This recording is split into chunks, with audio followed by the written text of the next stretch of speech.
Hey you, welcome back to the channel. And guys, today we're going to review Game of Thrones. This is season 7, episode 2. I believe the title was called Stormborn. And guys, like I was saying from last week's episodes, that perhaps Game of Thrones will start to pick up and start to cover a lot more material. I think we've gotten that this week. This episode was solid. Very satisfying episode. I thought it moved along great. And I kind of also understand that, Game of Thrones can't just have us going full throttle each episode. That it does have to kind of, slow down somewhat, take a step back. And so we can transition these various levels that it's just going at. But I think the pacing's moving along just well. And it's very interesting. When the scene opens up, there's this bad storm raging on Dragonstone, and it's kind of a callback to how Daenerys was born. She was born in a raging storm on Dragonstone. So it's this very similar setting. And the thing about the Game of Thrones story, like I've covered before in other videos, is that these are very cyclical stories, cyclical events. And this is how a lot of people of old medieval times, ancient times, told a lot of their stories. They never kind of had a breakout to the future. All their stories were kind of cyclical, where they would always recall events from the past resurfacing. If you had a great person or a great hero, you wouldn't look forward to a new one. you would go back to some old hero and hope that he'd return. And so Game of Thrones plays on that a lot. But basically what we got going on is Daenerys is having, as the queen of what will be Westeros, she's in Westeros now, she's having her small council meeting. And they're trying to figure out what their next move is, with now Tyrion as her hand of the queen. We got Lady Olenna. We got the Sand Snake Queen. We have Yara of the Greyjoys. And they're not so much gelling on what's the best approach. There's a great concern about foreign invasion, and that being a situation that will get Cersei's or the rest of the country to rally behind Cersei, because here it is, you're bringing in the foreign invaders, take control of the country, perhaps take lands back, give them to those foreign powers that are fighting with you. So, there's a concern, as, Tyrion brings out, that it should be done, a good portion of the war should be fought with Westerosi, against Westerosi. But what I found also very interesting is that they, finally Varys gets a question about his roles, as now Varys is sitting on the small council, acting as an advisor, as he had advised Daenerys' father. And Dany has quite a few questions for him regarding his role in the events of history that have played out. That he hired assassins to kill her, and that basically he seems to be not someone who would be truly at allegiance to her. And so Varys, being very smart, finally kind of gives us specifically what it is that he's after, what it is that it's all been about. We pretty much understood that in past events, what Varys was alluding to, but in this episode, he really lets us know that, hey, I'm for the people. I'm not for, this ruler, that ruler. I'm just for the welfare of the people. That's where I stand. So, so Varys gives a very satisfying answer, but Dany lets him know, whatever, but, good answer. But if you cross me, I'm gonna burn you. Just like my father, the Mad King, burned everybody, and Varys is pretty much like, well, I would expect nothing less, you being the Mad Queen's daughter. But guys, yeah, this was just an awesome episode. We got so much, we got these troubled rulers. Both of them are Targaryens, and they have a lot of trouble amongst their counselors, about what's the best move to make, where they fit in. And it's no different with Jon, who we now know is a Targaryen as well. He's always having trouble with his council in the north as the newly elected king in the north. And, basically, he's having a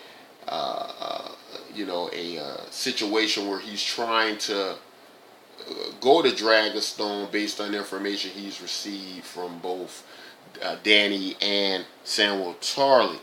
And the thing is, Jon gets this information, or gets this raven sent to him pretty much at the inclusion of Melisandre, who's arrived there and is welcomed by Dany because of being part of the Red Priesthood of the Lord of Light, that much supported Dany in her conquests in Meereen and Yonkai and Ashai. And so Dany's, grateful for that, and so she's kind of, Melisandre's pretty much at this point under her protection now. So this is all very interesting too, because Melisandre's telling the importance of Jon Snow, that they need to get Jon Snow there. She feels it in her visions, although she lets them know they're not well interpreted. But it's also going to be interesting as Melisandre's asking Dany to send Jon Snow to come there, and Jon Snow, who now has the hand of the king, and Davos Seaworth to come there with their past history with Melisandre and her past deeds when those surface about her burning children at the stake. Will this be something Dany's going to be on board with? Because Dany, as we know, has been very much against injustice, whether it be slavery, and just don't know if this is going to sit well for Dany, if she's going to take a position against Melisandre, much like Jon Snow and Davos did, unless it just comes to the point where they just feel like she's going to be so useful, in which, in a sense, she is. She knows a lot about what's going on. She's needed. She knows what's the next move to make in this battle with death, with the storm that's coming. So Melisandre may not be able to be a person that they can just get rid of. So Jon wants to leave against the council of his of the North, and we get Littlefinger. We get Littlefinger still at it. He's taunting Jon out, hey, if it wasn't for me, you'd be dead on that battlefield. And now we know Littlefinger to be, even though he's telling the truth in this situation, but we do know that Littlefinger to be a very selfish character. He's there is no altruism in him, saving Jon Snow on that battlefield during the Battle of the Bastards. That this was pretty much just yet another movement on the chessboard. Either to try to secure the North or gain Sansa, as he's saying that now he's basically telling Jon that, hey, I love your sister like I loved your mom. So he's basically letting Jon Snow know, hey, this is what I want. I want your sister. And that's why we get to understand why. I was wondering why Jon Snow was choking Littlefinger.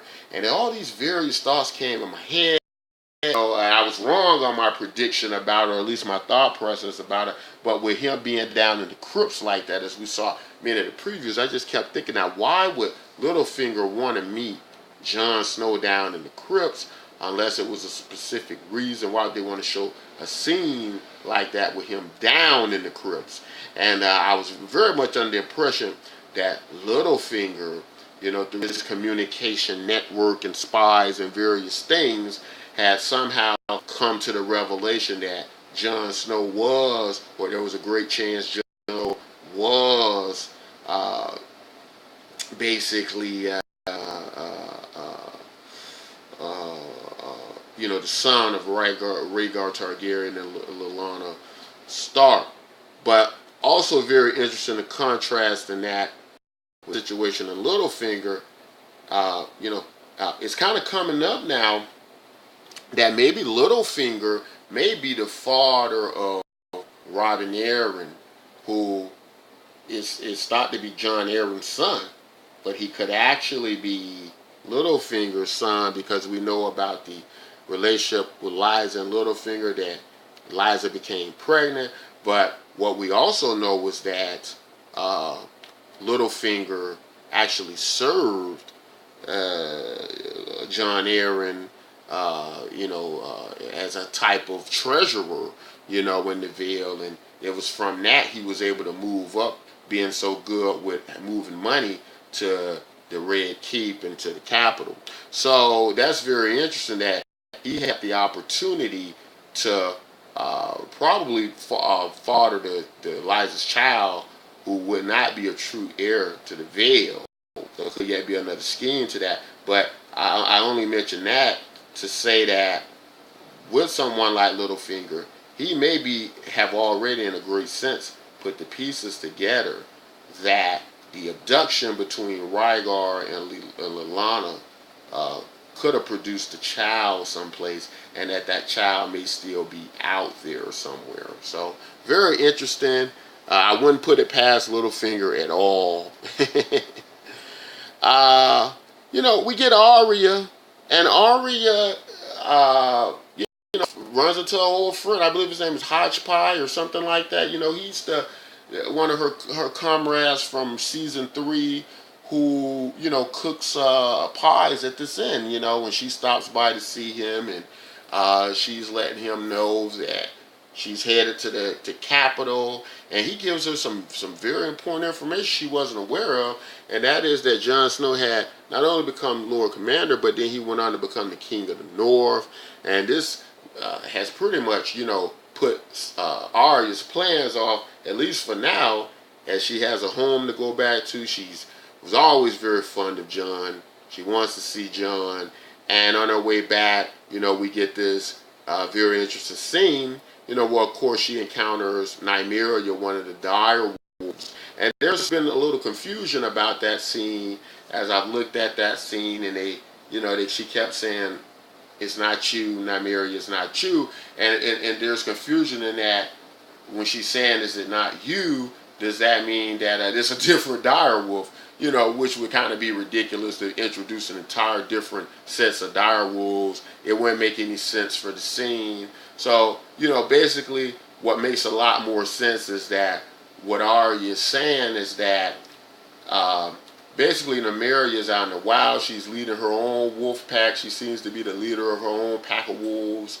And this is her world now. This is who she is now. She's not coming back to Winterfell with Arya to live that life in this in the human world, in this unfree world. She's a wild wolf now. She's unbrought, much like how Arya is said to take after the wildness of Lyanna Stark, or Lyanna Stark.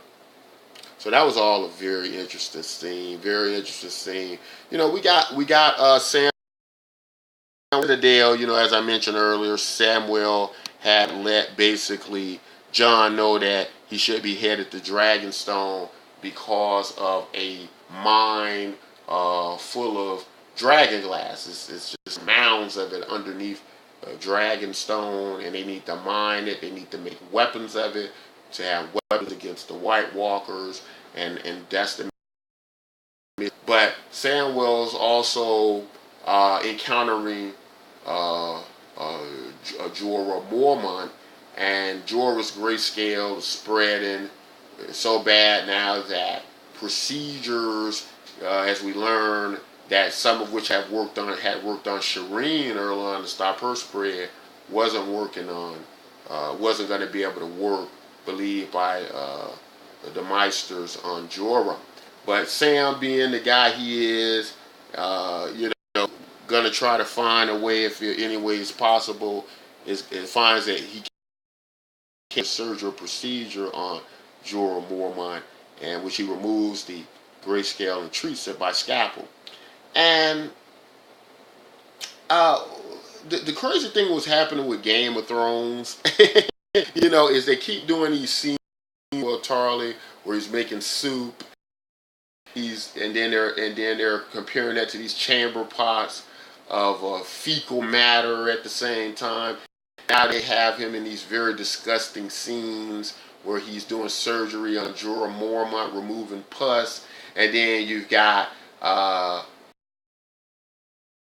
the tavern inn eating dishes that look like pus, and that's just very disgusting. I don't understand, why Game of Thrones think that's all very necessary. Maybe because they've got so much. Some people negative feedback on a lot of news scenes and maybe objectification of women or what have you. Maybe now they just decided they're going to do us to death. But didn't like any of those scenes. I thought they were pointless. They could have just took that out of there.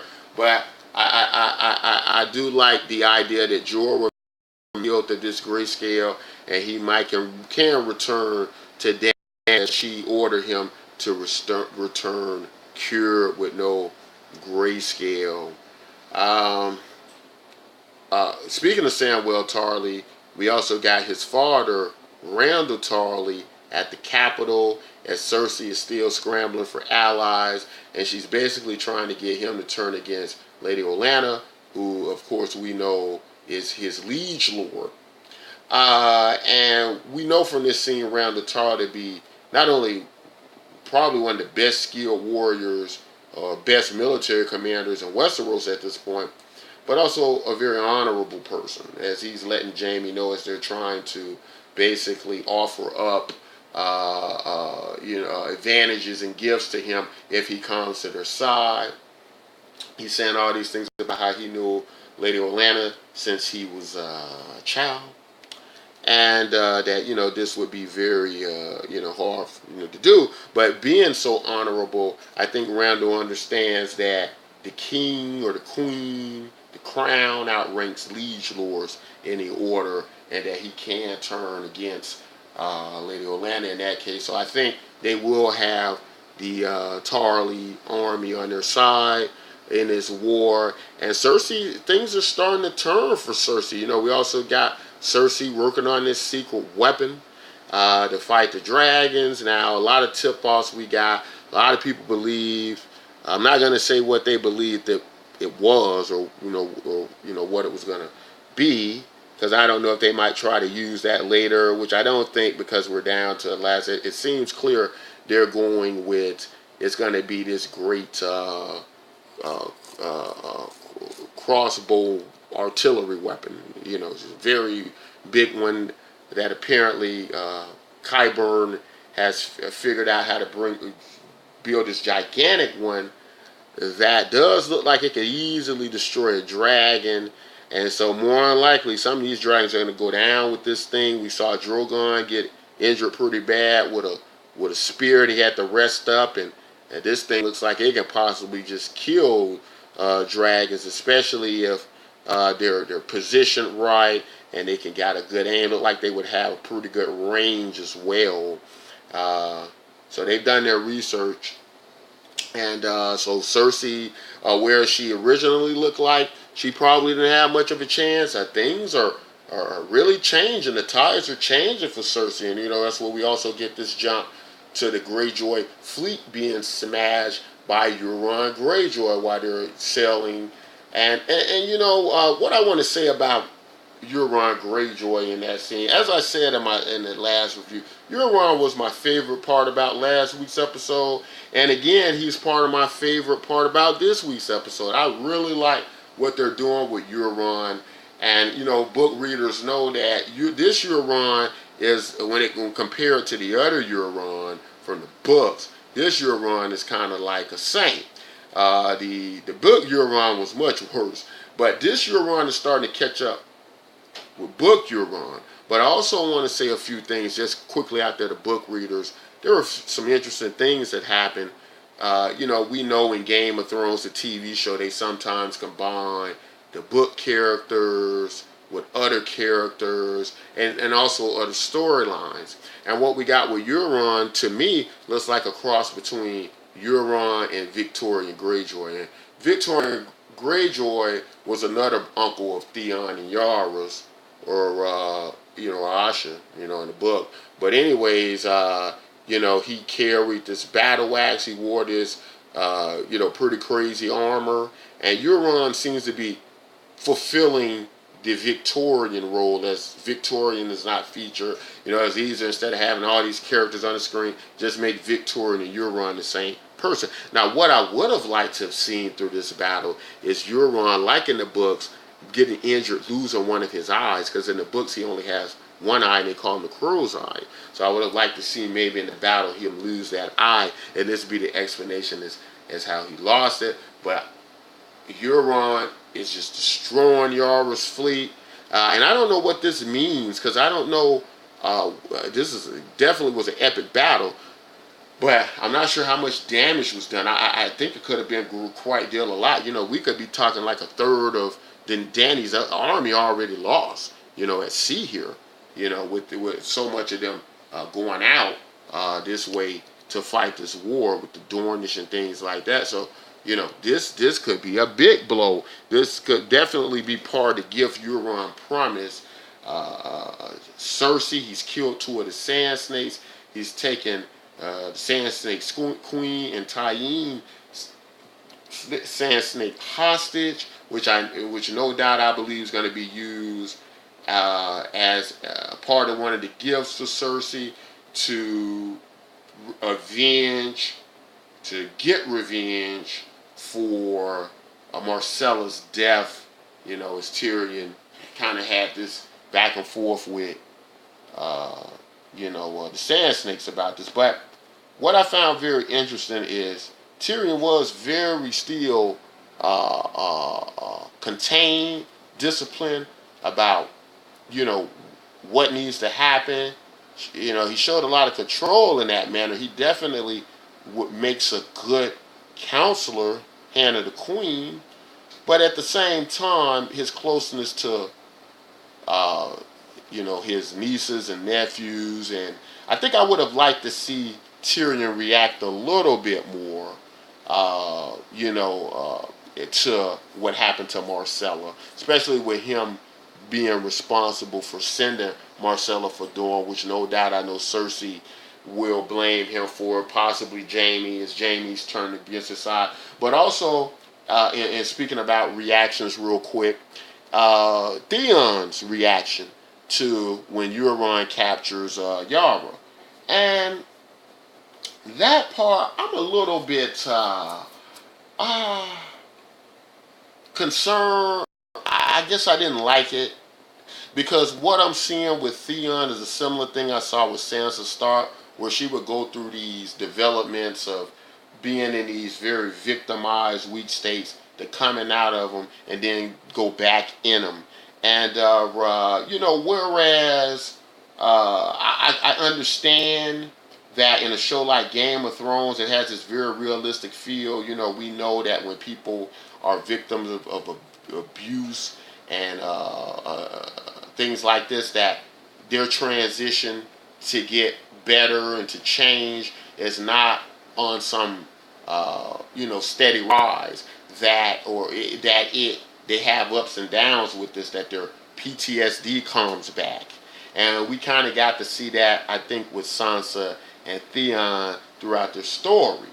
But whereas we understand that in real life, I don't think this works well in TV. I think it's more annoying when it's done in TV, although it's more realistic. It's very annoying because we got to kind of just keep, seeing these same stories told over and over again. I've seen Theon be Reek for about 3 seasons now, 4 seasons now, because he became Reek in this season. And I didn't want to see that. I would have rather just they killed off Theon, in that scene with him trying to make his last ditch effort, or either Yara get killed and Theon badly wounded, and then he's gonna take over the Greyjoys. I don't want to see several episodes of Theon being Reek again. So I didn't like that part, guys. I didn't like, although I think it is more realistic for Theon to continue to have bouts with so much abuse, for him to just, get up and be rid of it all together wouldn't make sense. But we did see him already show he wasn't a coward, risk his very own life by getting Sansa out of Winterfell. So why keep telling this story over and over again? I didn't like that part. But this is pretty much how the episode ends. Euron has a great prize to take back to Cersei. Arya's headed to Winterfell. Jon's headed. They've had this meeting with Dany. Littlefinger is in Winterfell with Sansa, so he has Sansa to himself. She has of Winterfell, or the north, so we don't know what's going to come of that. But Littlefinger, though, he has to work very quickly now, to get things moving how he wants. So anyway, guys, like this episode. This episode was just so satisfying, awesome episode. I hope you all guys liked it too.